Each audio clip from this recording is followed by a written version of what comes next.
What's your thoughts on government cover-ups or covert societies attempting to control humanity?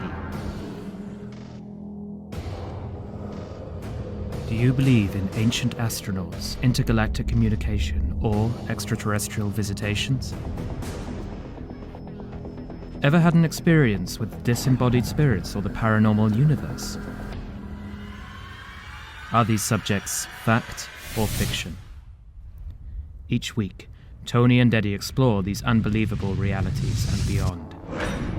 Exclusively on Truth Be Told. Hello and welcome back to another broadcast of Truth Be Told with Tony and Eddie. I'm your host, Tony Sweet, and with me now, world-renowned psychic Eddie Connor. Thanks so much, Tony. Tonight, everybody, we're going to take you back in history to the rise of Hitler. We have a forensic historian and conceptual artist with us. Richard Grove is on the show. For the past 10 years, he's invested his time into finding the books, reviewing the documents, and locating the critical artifacts which provide a more accurate depiction of the world we live in. It's going to be a great interview, and you can learn more by going to his website, tragedyandhope.com. And you can also hear his podcast there. It's titled The Peace Revolution Podcast. It's also available on iTunes. So please help us welcome Richard Grove to Truth Be Told with Tony and Eddie.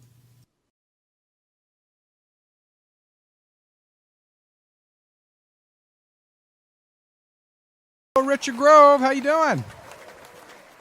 I'm outstanding. How are you guys doing? We are amazing and so excited to have you in studio. Well, not in studio. On the phone with us. Where are you located anyway? I'm in Hartford, Connecticut. Oh, wow. East Coast. Love it. Wow. I bet you. Is it cold there yet? No, it's not. It's like the warmest winter ever. Oh, that's We're good. having that too. It was in the 90s here. It's like, happy winter. Last year this time, I think we had like 40 inches of snow or something. My And God, that's why I moved from Kansas. So, Richard, would you mind telling our audience? We always have first-time people kind of introduce themselves, what brought them into the field that they are in today, and could you go ahead and just give us a background of what started you into this industry? Well, while I was in college, I started my own business, and that gave me some skills in doing sales. And after college, I had a business management degree, and you don't become a manager right away. So I went to work for a software company doing sales. And I did that for several years, and I was living the life and having a good time and traveling and doing all the things I wanted to do. And then I ran up against things that weren't put on the map that was given to me by public schooling. And that caused my career to take some adverse turns, and I decided to, take a break, start to look around the world and ask questions for myself and see what other information was available, but not being advertised to people. Mm-hmm. And then I found a lot of interesting information that shines a very different light on the history of America in the 20th century. And it was interesting enough that that's what I've been doing for the past 10 years. Will you give us a quick definition from your perspective, if you don't mind, Richard, what a forensic historian is exactly, so that Tony's audience can sort of wrap their brains around it? So what is a forensic historian and conceptual artist under the umbrella of what we're going to be talking about today? Well, it's two sections made of 4 words. So the forensic historian part, you're reading books about what has happened and transpired on this planet before we got here, in most cases, before what I would consider current events. So I would consider history anything, in the news cycle that's like 6 months or older, or if it's a trial, there's evidence been presented at a trial and that's available. So it kind of, for me as a historian, has to be available for review and not ongoing and still speculation by the media. Mm-hmm. Forensic means I focus into the parts of American history where the mechanisms that were designed to protect freedom become broken or stuck or don't perform in their functions as they should. And then I try to find the evidence and artifacts about those events and see what we haven't been told and decide for myself if that information makes a difference or not. And for me, it does. Well, yeah, it does. And are you flabbergasted at the level of what we're taught is real versus the reality of what really was? Well, I think you're flabbergasted at first when you look at these things, but as you fill in the blanks, you see it's been a very systematic trend for the past 100+ years to take students from being in a process of education that is discovering about themselves and the world around them to a system of making interchangeable parts that are suitable for corporations. And basically, you're already trained by the bells and whistles of school to sit at that job and perform that widget cranking or whatever they want you to do. So I think that's the antithetical culture to what America was. It was about following what you wanted to do in life and not be indentured into some corporate lifestyle. So what you did was, instead of sitting back with your mouth gobsmacked and just upset and pissed off about everything, you went into the nuts and bolts. Why is it this way? What's the methodology behind it? And what is the reason for them telling us what they're telling? Meaning, what's the hidden agenda, in other words, right?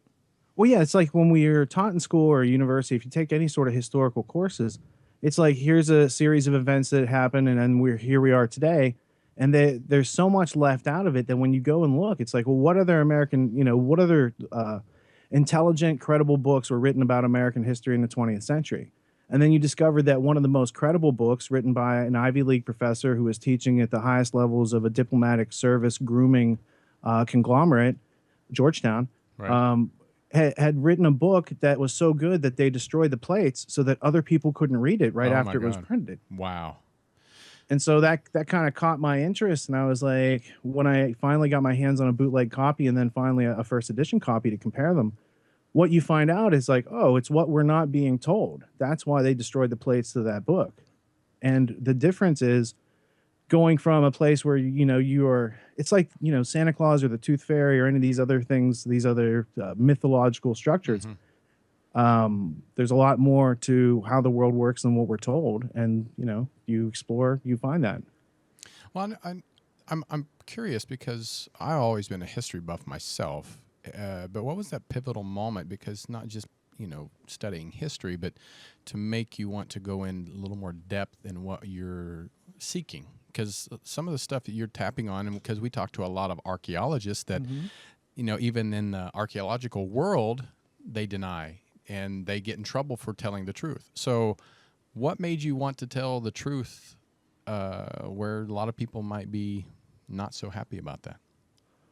Well, I think that I bumped into a reality that contradicted the simplistic and mythological stories I was fed through my public schooling education. So that the pivotal moment was probably on September 11th, 2001. But it occurred a little, it's a process, an ongoing process of figuring this stuff out. And it took me a couple years to stubbornly just, stop and look and say, well, what am I seeing here? And when I found credible information that people... Uh-oh, we cut out for a second. Oh, can you hear us? Can you hear us there? Oh, the powers that be. I know. I'm like, what? Yeah. Are you there? Oh, we lost him. Okay. All right, so if you're just tuning in, you're listening to Truth Be Told with Tony and Eddie, and we are talking with Richard Grove. He is the founder of Tragedy and Hope, and we're just getting into the kind of nuts and bolts of what started him into his journey. And his website is tragedyandhope.com, as Tony was just saying. He's a forensic historian and also a conceptual artist. When we get him back on the call, we're going to be asking him who Anthony Sutton is and why should we care about this person in our history. The thing I'm fascinated with is the correlation between the rise of Hitler and what's going on with the system behind the system, the people who are pulling the puppet strings, if you will, right? And how we're all affected by it, but you're not going to see or hear any of this on mainstream media. And this has been going on, not just, in the past. It's going on today. It's going on 100 years ago. It's going 200 years ago. It's been around since the beginning of time. It's just in one way or the other. So you got, you have to, I think, let me try them again. We're having some internet issues, but I think the powers that be don't want us to hear the information. And I want to hear his podcast. His podcast is called the Peace Revolution Podcast. It's available on iTunes, and you can also hear it at tragedyandhope.com. Again, we're talking about Richard Grove here, the forensic historian and conceptual artist. And you can tell this is a person. We love people who come on the show, guests who come on the show, who are talking from a passionate place. Right.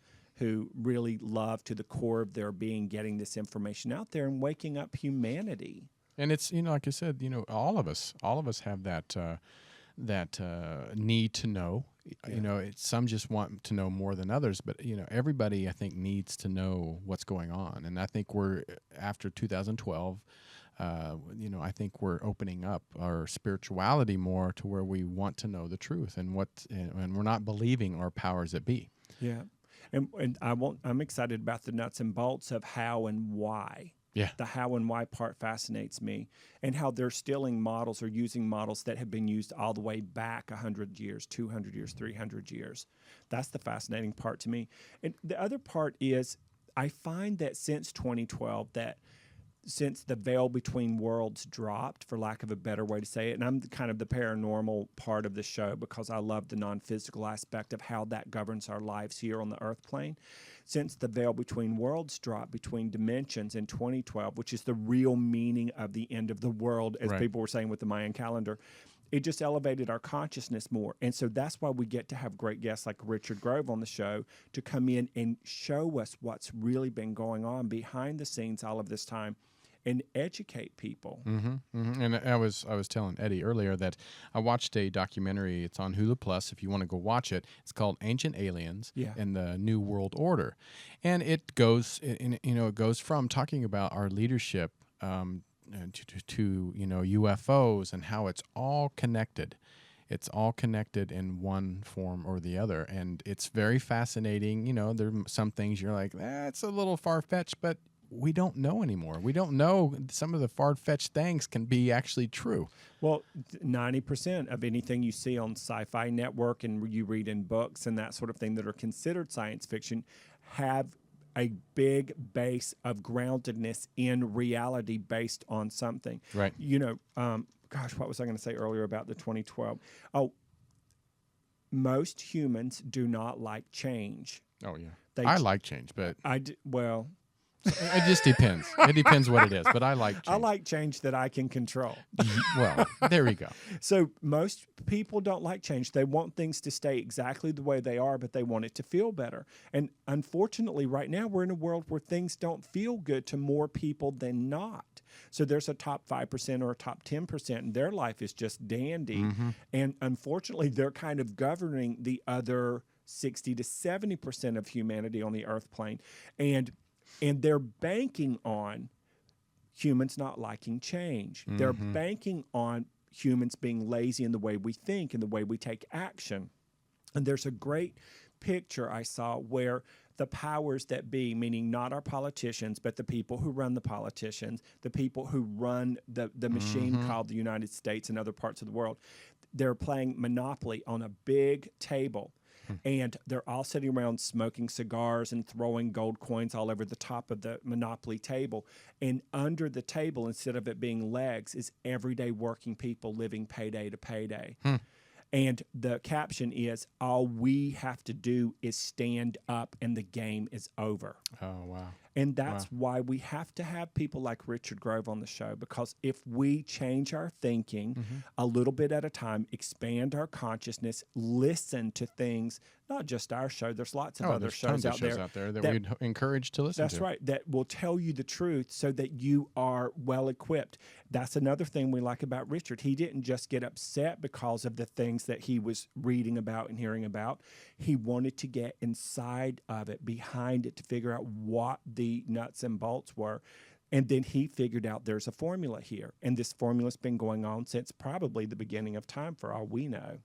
Yeah, and Richard is what we're really going to get into is actually the rise of Hitler, and this is this was one of the I think of all times in history where mankind, other than the Roman Empire, is where millions of people were killed, and we always think it's for a reason, but not knowing that so many Americans and prominent families in America actually supported Hitler. And then we learned with one of our guests a few weeks ago that the Catholic Church actually supported him, thinking, well, we need to figure out if whoever's going to win, we need to support them both.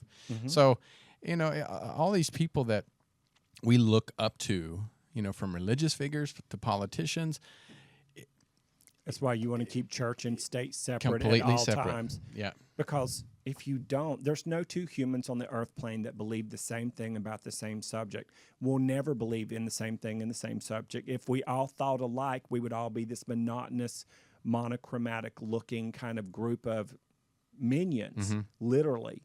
And we're not on this planet for that. We're here for self-expression and self-exploration from the inside out. Right. And we'll just take a quick break with one of our sponsors. It's Whole Tones, and you can go to sweetwholetones.com and get us 7 CDs of just relaxation music. It's great music, so go ahead and take a listen, and we'll be back. Hopefully we'll get Richard back on the phone. So we got to snag him. I know. So don't go anywhere. Truth Be Told with Tony and Eddie. I'm Tony Sweet. I'm Eddie Connor. We'll be right back. Do you suffer from anxiety, from depression, maybe even chronic pain? Well, listen up. Truth Be Told is going to tell you about a breakthrough program built on over 100 years of therapies used in America's returning veterans to help you successfully overcome PTSD, anxiety attacks, pain, and depression. The secret proven in study after study. Music therapy. The effects of music are nothing short of amazing. From strokes to PTSD, music has been shown to improve the quality of life. Now, one of the latest music therapy programs being used in America's veteran hospitals can be yours to experience for free at home and to help your own anxiety attacks, pain, and depression. Or just relax after a hard day. It's called Whole Tones. It takes music therapy to a new level. This revolutionary program makes use of specifically designed frequencies that have been shown to stimulate your body's natural healing power down to a cellular level. If it works for battle-scarred vets, can it work for you? Well, experience it for yourself for free at sweetwholetones.com. Like Tony Sweet, that's SWEET. Go to sweetwholetones.com. Now enjoy the show. Agri-terrorism in the USA? Is it possible? Makes you wonder, could it be possible for our food to be poisoned? How will the public know which foods have been contaminated with toxins before it's too late? Heaven's Harvest wants to help you become independent of these rare but possible scenarios. Protect your future and become self-reliant with heirloom seeds. Grow your own garden. From urban to rural living, Heaven's Harvest seeds are the answer to any type of scenario. Go to truthbetoldseeds.com and order your bucket today. Every type of vegetable you could imagine. Go to truthbetoldseeds.com or call 1-800-516-4773. When you go to truthbetoldseeds.com and purchase your bucket, you will get 5% off the original price. So order today at truthbetoldseeds.com. Well, this is Richard.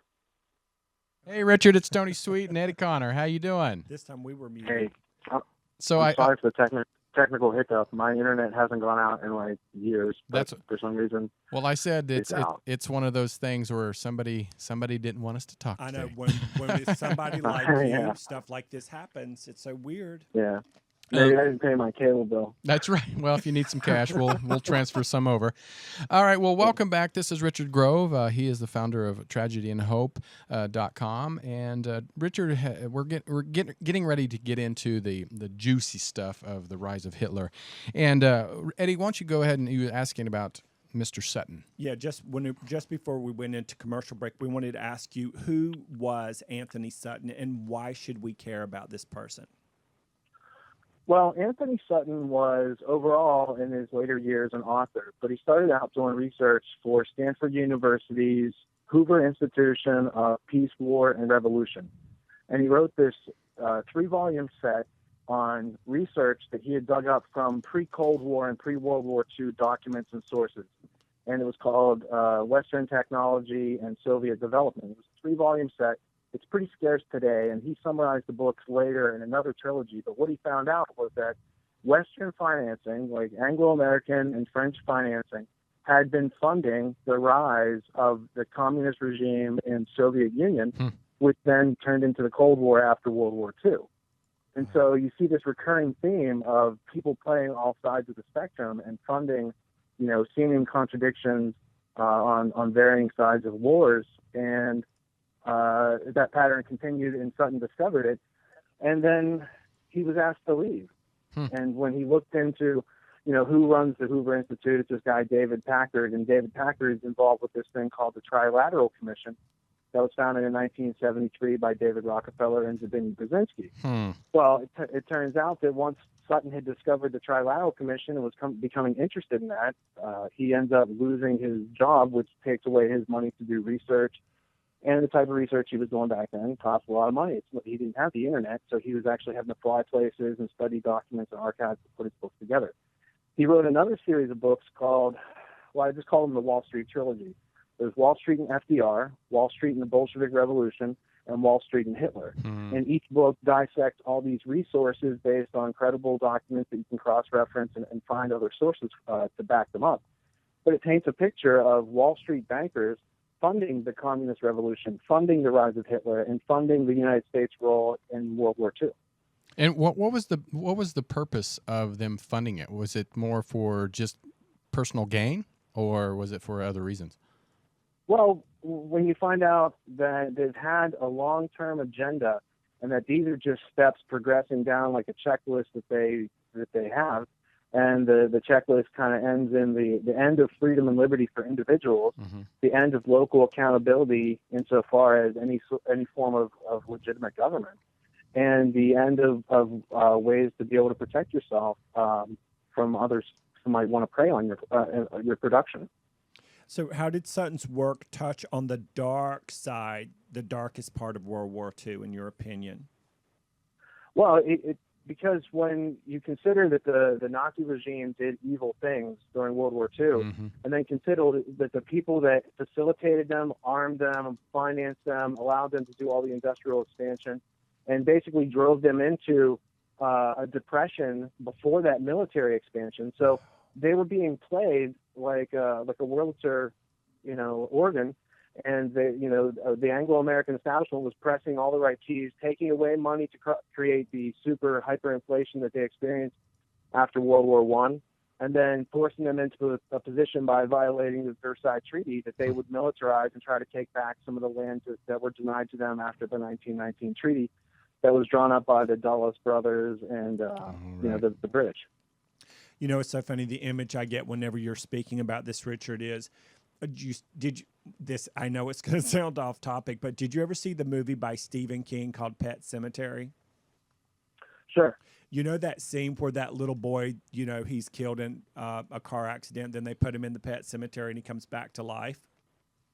And then so he's running around with the scalpel, and what he does is he cuts the Achilles heel of every adult in the house so that he can kill them. Because once you cut the Achilles heel, then they're pretty much powerless. They can't really move that much. Right. So it sounds like what you're talking about is they came in quietly under the radar and started cutting the community societies, that part of the world's Achilles heel, and then moved in with the big military complex. Is that kind of right? Well, and there wasn't enough weight on the scale on either side, so they artificially add weight. So basically, it's not just the groups that Sutton touches on. There's a whole bunch of Western financiers, but among them is the Carnegie Institute for the Advancement of Peace. And they came into the United States and they made a plan, and they figured out how to take over the statecraft of America, how to take over the education system, how to do these different things, and to keep America in a wartime economy. And so that was kind of the goal in the first part of the century. And after World War I, it's like, how do they keep us in a wartime economy? Well, they do that by building up Nazi Germany, Soviet Russia, and then they continue to play what they call the Great Game. And it's a game that was fought among World War I, among the grandchildren of Queen Victoria. So all the countries involved, for the most part, were interrelated into a monarchical system of ruling over individuals. Well, history is all about learning from our past. You hear it all the time. We learn from our past so we don't do it in the future. And what is some of Sutton's work, and how can we, or do we even learn from his work? Because it seems like we keep doing the same thing over and over. Well, I think one of his later books, which was on Skull and Bones, which, you hear about Skull and Bones, it's a conspiracy, and that doesn't really exist. They don't really have much power or influence. Sutton probably thought the same thing before he actually studied the documents and started to read about it. And I remember one time hearing about a pamphlet that Sutton wrote called The Order, which is Skull and Bones, in American Education System. And I spent like $80 at a rare bookshop online and got this little pamphlet. And it was, how the order controls education, I think it was. Just to get this information on how specifically Skull and Bones had systematically played a role in undermining the education system and turning it fully into a schooling system. A couple years later, I got, Sutton's book about America's Secret Establishment, The Order of Skull and Bones, paperback. It wasn't very expensive. In there, I found that Chapter 8 was this pamphlet, and I paid $80 for it. So I'm sure you can even read the book online right now. And if you just read about how Skull and Bones specifically indoctrinated the German or Prussian education system into the American education system and turned it more into a schooling system. A schooling system is like a school of fish where they're not thinking for themselves. They're kind of reacting to stimulus. And that's the basic way that they can control individuals, because it's very hard to control conscious individuals. So they want us all to think alike and have predetermined reactions. We're seeing that now. Yeah, we were talking whenever we lost you there for a second. Tony and I were talking while we were trying to get you back on the line, and we were talking about how humans don't like change. Once there's a certain program ingrained in their brain, from 10 years old and under, they will usually stick with that program for 5 generations. And so that's why I think a lot of us, we do what our parents did, and their parents and their parents and their parents. And so when you start training, when you start dumbing down young people at 10 years old and under right out of the chute, then you've got that school of fish that you're talking about, right? Well, and there's several quotes out there that are very similar. There's one attributed to the Jesuits, which are famous at schooling children. There's one attributed to Lenin, and then I guess Stalin probably copied it. But it's basically if they have access to to mold the mind of young children from a certain age, that they would follow that for a lifetime. And that's all intended so that they can continue to control.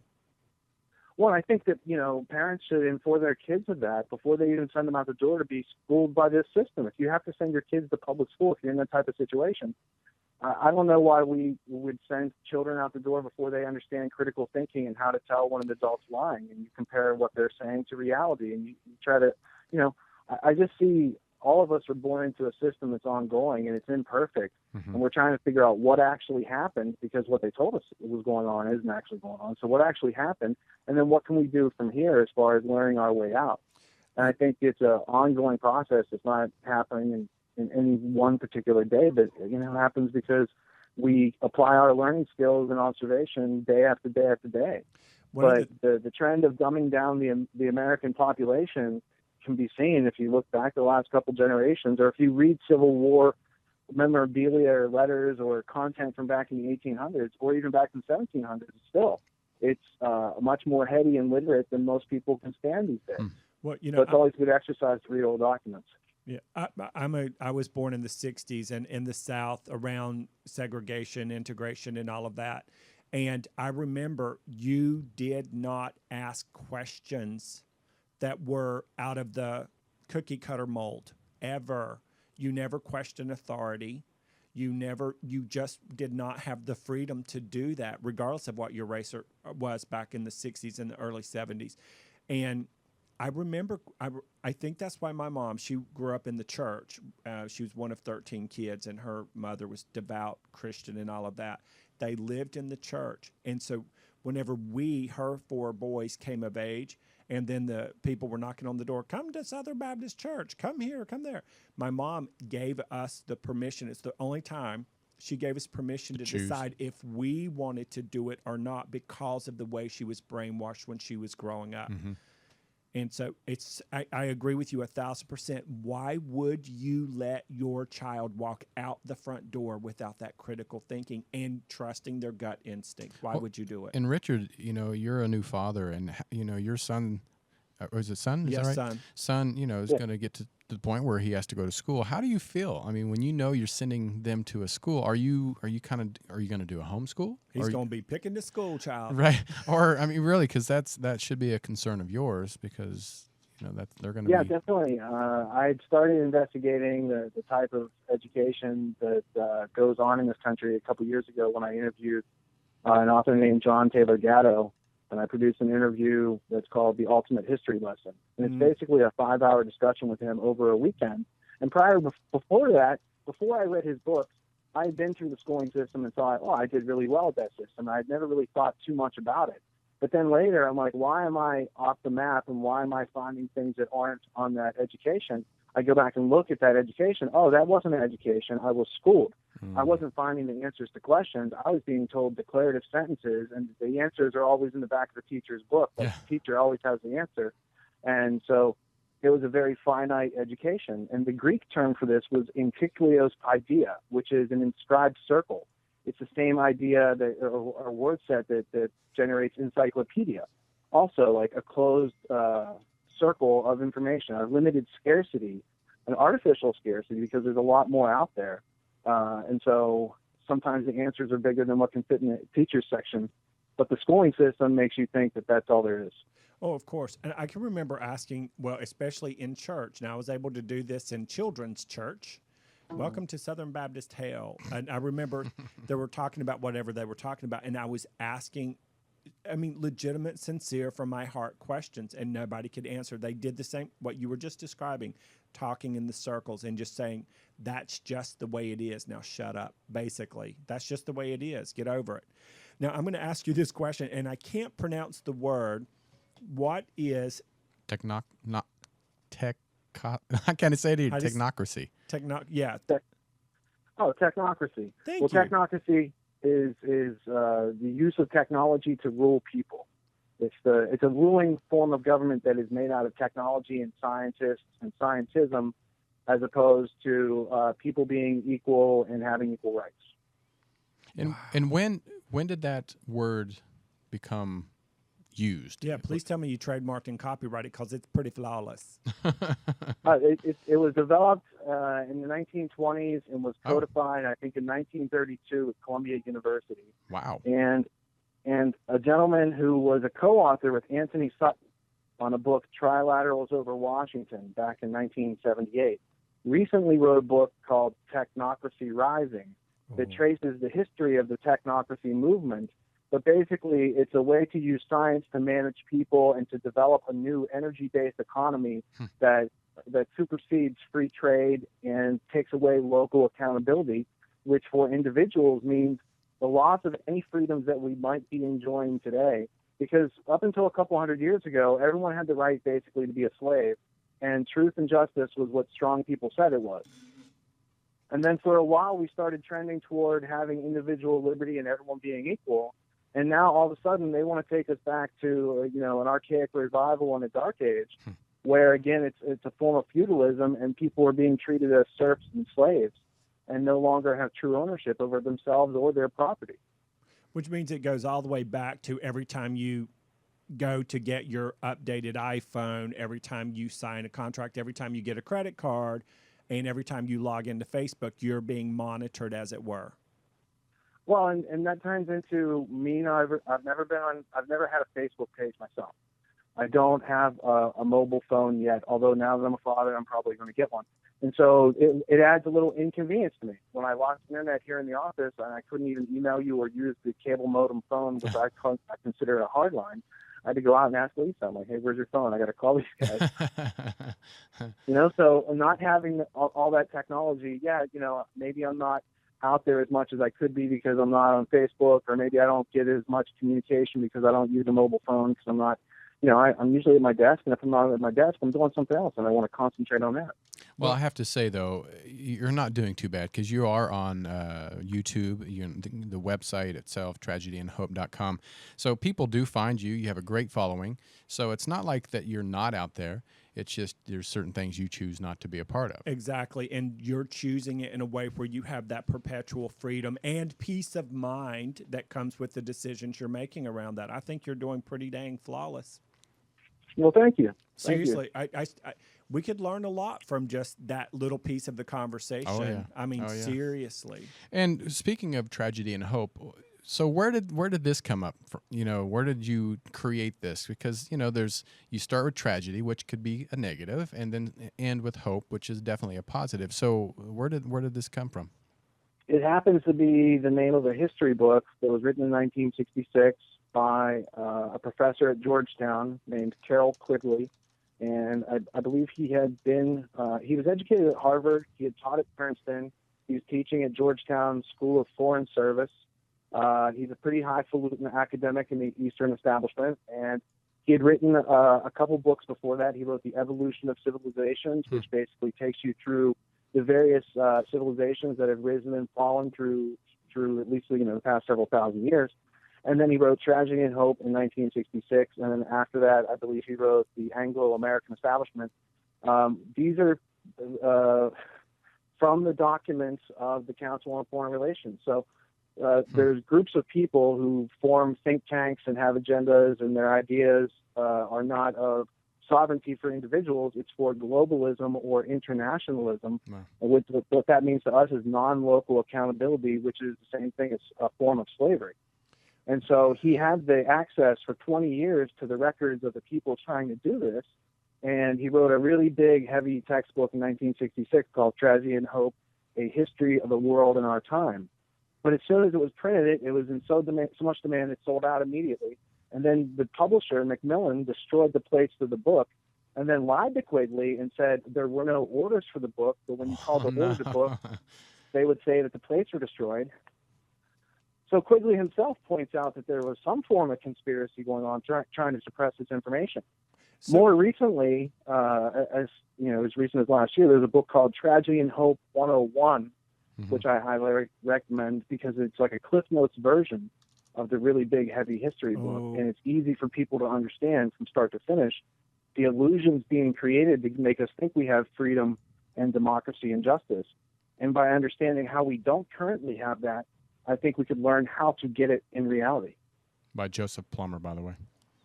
Yeah, Joe Plummer. Yeah, that was going to be my next question. What is Tragedy and Hope 101? I love books like that. I like it when it's streamlined, too, because you can wrap your head around it. And for someone like me, it's hard to read things like that. But if it's sort of like in sound bites, you can wrap your brain around it. It doesn't feel as terrifying as maybe one of the others. You know what I mean? Mm-hmm.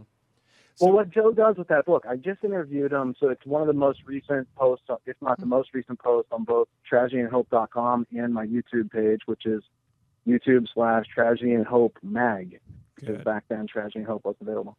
So it's Tragedy and Hope Mag. You watch that video for an hour and a half, you already have a video version of the author himself explaining not only what he's produced in that book, but all this other bonus material that he's made available. That's like an additional 600 pages of all the juiciest quotes that it'll take you a long time to mine by yourself and get these books. But he puts it in a very summarized version that's easy to share. And I think that's an invaluable little nugget right there. If you're not convinced to get the book, at least watch the video with the interview with the author. That's true. And so let me ask you, a lot of people ask Tony and I about 9/11. Do the events such as 9/11 tie into this underground stream of history, in your opinion, Richard? Here's my thing with 9/11. I had some personal experiences with 9/11. I was down there that day. I left after World Trade Center 2 exploded. Oh, wow. And that caused me to think a lot about the world and what's really going on. And once I dug in and tried to answer some very basic questions about the hijackers, about the insider trading, and other things like that, I began to see that 9/11 was like a keyhole into a reality, a bigger reality than we were taught about. And so by learning the history of the 20th century, then 9/11 is just another day in that history, and it falls into the pattern that's painted by Sutton and Quigley and a few other authors like Plummer. Well, there's a lot of people out there. I mean, we can watch. You can go to Hulu and Netflix and wherever you want to go online. You can find tons of books, pamphlets, documentaries, movies, all about 9/11. And I think it's fascinating how every single one has its own view. So in your opinion, what is one of the best, I guess, books or ways to find the facts about 9/11? Because, who do we believe? Well, here's the whole thing. You don't have to make a call on who do you believe about what until you start to evaluate what evidence is available to actually study. Right. The best book, so all these different areas that we're talking about tonight, whether it's Anthony Sutton's books on how Western technology funded the Soviet Union and the Nazis, or it's Quigley saying, hey, the people who did what Sutton's talking about belong to the Council on Foreign Relations and this Royal Institute of International Affairs, later groups like Bilderberg and Trilateral Commission, or it's somebody like, I think it's Professor Paul Zaremka. He wrote a book called The Hidden History of 9/11. It only recently became available in paperback. For a long time, it was a history textbook in the university. It was like $100 to get a copy, so I didn't have a copy until recently. But what they do is they break down each step of the official story and show not only the absence of evidence, but the conspicuous violation continuously of protocols that are part of normal evidence gathering, and the breaking of chain of custody of evidence and all these other things that could never go on in a just reality. This is, I mean, it's very fascinating because, I mean, we've had people in our studio that are like, I can't believe, you know, our government would ever have anything to do. I mean, and people are, like Eddie says, so many people don't want change. They don't want to hear the truth. It scares the hell out of them that they don't want to believe. They don't want to believe anybody's idea other than it was a terrorist attack on America. Because that's what I was told, and that's what I believe. And then it's crazy making to me, because I think we've gotten so far away from what I call paying attention to your environment from your gut brain and listening with your heart mind. Mm-hmm. If you will walk through life from that perspective, you can see, sense, and feel and know shit ain't right. It's that simple. If it doesn't feel right, then ask questions, follow through, do what Richard does here. And I have a question for you too. What's not being advertised about today's political candidates?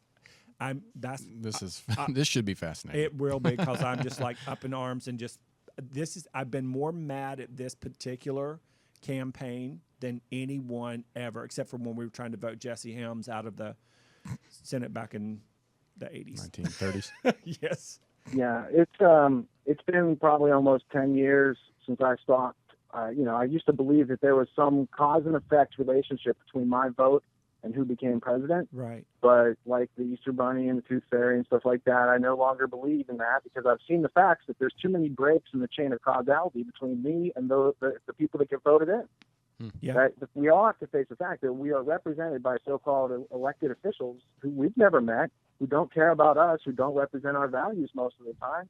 And other times it's such a circus and a charade and this parade of people up there, a pageant, if you will, that I have no interest, because I know that I can spend my time in more useful ways that get me closer to reality and knowing what's going on than pretending to go along with an illusion.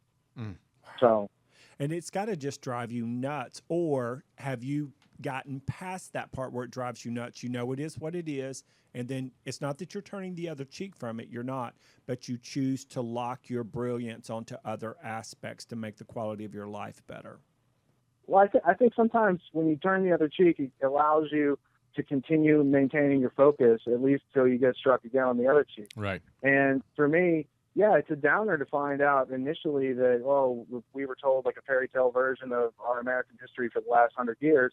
But it's very empowering once you start to find, there's a cornucopia of information that's more verifiable and valid than what we were taught. This just needs to be recognized by more people. And in order to do that, for the past 10 years, I've been making pieces of media that all reflect these aspects of freedom that are either being taken away through the education system changes, or that we can gain from understanding how the real political process in our country works, how foreign relations are actually conducted, the real reasons behind why we go to war, and all these other sorts of things that affect us adversely. We can learn our way forward, and from there, I think we can make a better world. Which is a great segue into, I want to ask you, tell us a little bit about the 6 companies that literally control our media in the United States. And not this media, but not this media. Not this media. Yeah, and of course not tragedyandhope.com, but the mainstream media. What are the 6 companies that control that? And what's in a sentence or two, because we have 4 minutes left, is their agenda? Well, the 6 companies, I don't remember them off the top of my head. They keep renaming themselves and multiplying and conglomerating and morphing. But basically, we're down from thousands of different sources of information in the form of locally owned and run newspapers, which could actually circulate the events of the day, to mega mouthpieces that are emboldened by the electronic culture, where a few people are telling millions or billions of people how it is, without equal footing for, other points of view or other evidence that might have been left off the table purposely to obscure people's understandings in order to play them as dupes and take advantage and plunder their production. I know. So from what you've seen, and do you think there's any hope? I'm going to go to the last part of the tragedy and hope. Is there hope for us as individuals, Americans, citizens of the world? Is there hope for us, in your opinion? Yeah, I think if you can hear us with this conversation right now, there's hope. There's still free speech to a large extent, but we are getting more and more surveillance in our culture, and it does resemble more and more the Soviet Gulag system. Mm-hmm. And people in this country should read Alexander Solzhenitsyn's Gulag Archipelago and start to see the ominous continuity of the ideas between what he experienced, almost 100 years ago now, or 80 years ago, and what's being built out today with all the NSA surveillance and the other things that I cover in a lot of the interviews that I do. Because I think if people understood the gravity of what's going on, they would take different actions, which is exactly why the people in power spend so much time trying to mystify us with these lies. Mm-hmm. Wow. That makes sense. And so how did Anthony Sutton leave the Earth plane? I don't know. I don't know. Yeah, I'm dying to know. I mean, You mean was he like hit how by he a died? yeah. Okay. Was he hit by a bus, or did he just not? No, wake? I think if I remember, I think he died around 2002, maybe. I'll have to look it up. I'm pretty sure he talked to John Taylor Gatto after Gatto wrote The Underground History of American Education, and that was like 2001, maybe. The other thing I wanted to mention from when we were talking about 9/11 before, I told you about the hidden history of 9/11, that book. Right. If you have access to YouTube, you can watch Muhammad Atta's Venice Flying Circus or America's Secret Heartbeat. You watch those two videos, and then you start to see there's a lot more going on to the story that we're being told. Even if you just look into who was Muhammad Atta, what was he doing for the 6 months before 9/11? The story is only a couple questions deep, and then you have to get into, oh, wow, there's actual conspiracy, which is covert operations, which tie back into BCCI and Iran-Contra, and if you go back, Watergate and JFK. Could you tell that one more time so people can look it up, or do you have it on your website at all? You could look in on YouTube. You could just type in Daniel Hopsiker, Hopsiker. He made a film called Muhammad Atta and the Venice Flying Circus. Okay. He made one called Welcome to Terrorland and America's Secret Heartbeat. It's about CIA, cocaine, drug smugglers, and then Muhammad Atta and the hijackers were more likely drug couriers than they were Arab extremist terrorists. For some reason, I believe in that. I totally do too. Well, before we only have about 30 seconds left, so tragedy and hope. What can we see coming up on your site, and what are you going to be diving into here soon? Yeah. Well, you can see the latest episode, or you can listen to the latest episode of my podcast, the Peace Revolution podcast. The last 10 episodes are really telling you about most of the stuff I talked about during this interview in depth.